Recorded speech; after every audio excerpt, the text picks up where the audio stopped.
La crisis de 1929 fue el momento definitivo. Provocó la conmoción política e ideológica a raíz del aumento masivo del desempleo. El liberalismo fue destrozado, por lo que en esa época solo se hacía lo posible porque sobreviviera la economía de mercado. Se intentó reactivar el aparato productivo mediante el gasto público, y se trató de paliar algunas de las consecuencias más graves de la depresión. En Estados Unidos se formuló, bajo la presidencia de Franklin D. Roosevelt, la política conocida como New Deal, que pretendía dar resolución a lo anteriormente mencionado con la influencia del pensamiento económico de John Maynard Keynes. A todo ello, hay que sumar el nuevo horizonte que se había abierto a partir del triunfo de la revolución bolchevique en Rusia en 1917, el entusiasmo que inspiraba el nuevo régimen y el crecimiento de los partidos comunistas en toda Europa. También, por supuesto, el auge del fascismo y el nacionalsocialismo, con numerosas variantes nacionales prácticamente en todo el continente, desde la Falange española hasta la Acción Francesa o la British Union of Fascists de Oswald Mosley. En los años 30, los sistemas parlamentarios están en general de capa caída. Ofrecen la imagen de algo anticuado, ineficiente y anquilosado. Los derechos individuales resultan también sospechosos, como producto de un individualismo insolidario, burgués y decimonónico, que queda muy deslucido frente al entusiasmo que inspiran las manifestaciones de masas, la idea nacional o las fantasías sobre la raza, el destino histórico de los pueblos. En esas horas bajas del liberalismo, un grupo de intelectuales, académicos, políticos, se plantean la necesidad de renovarlo, darle una nueva vida, conscientes de que en algunos aspectos tendrá que ser otro. Entre el 26 y 30 de agosto de 1938, Louis Rougier convocó en París una conferencia internacional, a la que se le denominó como Coloquio Lippmann, con motivo de la publicación de la versión francesa del libro de Walter Lippmann, The Good Society. Asistieron 84 personas. Entre los asistentes se encontraba Jacques Rueff, Louis Boudin, Raymond Aron, Ernest Messier, Wilhelm Röpke, Alexander Rousseau, Friedrich Hayek, Ludwig von Mises, José Castillejos, Bruce Hopper y Walter Lippmann. Se buscaba establecer una nueva agenda para el liberalismo. El motivo básico no admitía dudas.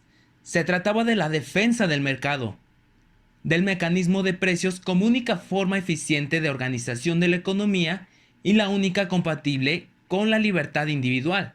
Pero también, con la misma energía, se trataba de la defensa del Estado de Derecho, leyes estables, principios generales, inalterables y un sistema representativo. Durante las sesiones se propuso y aceptó la creación de un Centro Internacional de Estudios para la Renovación del Liberalismo, el cual nunca se llegó a formar por el estallido de la nueva guerra, limitando los recursos y los ánimos. Lo que sí se consiguió fue que en 1938 se adoptara un nombre para el movimiento, pasando por el liberalismo de izquierda, individualismo y liberalismo positivo. Pero la propuesta de Rousseau, neoliberalismo, agradó más por ser sencillo y directo.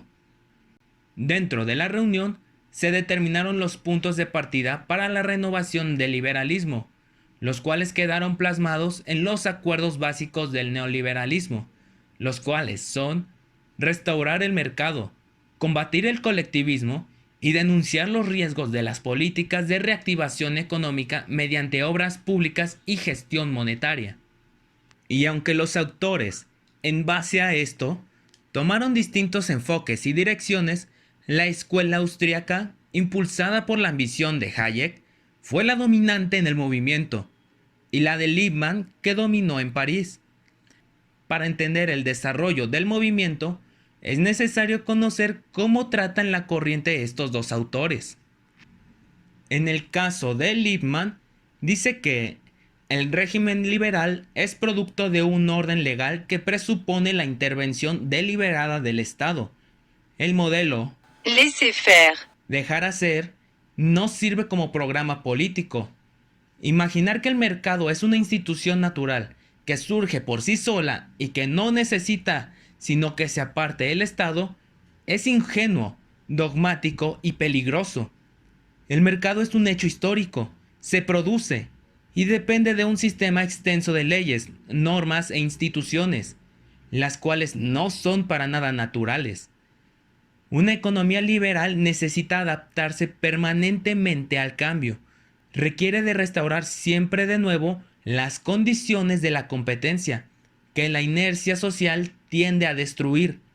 El propósito fundamental de la ley en un sistema liberal es evitar la arbitrariedad y estabilizar las expectativas sobre el comportamiento de todos.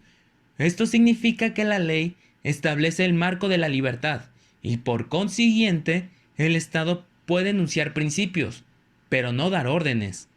Hasta este momento, los neoliberales se identifican por una manera de entender la relación entre mercado y Estado, entre política y económica.